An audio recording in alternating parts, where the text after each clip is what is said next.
guys, semoga kita semua dalam keadaan sehat. Hari ini TPK Parfum akan memperkenalkan sekaligus menawarkan 3 produk parfum dari mulai kualitas bawah, menengah, dan atas atau premium dengan item yang begitu banyak. Kualitas yang bawah kita sebut dengan label hitam atau parfum murah yang harganya hanya Rp240 per mili yang bisa digunakan untuk produk parfum murah.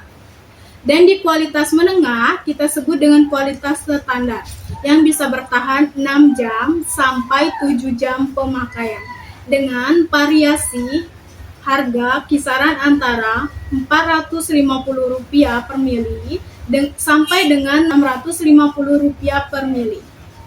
Sedangkan kualitas atas kita sebut dengan kualitas bagus atau premium. Kualitasnya lebih awet dan tahan lama dengan kisaran harga Rp1.000 sampai Rp3.500 per mili.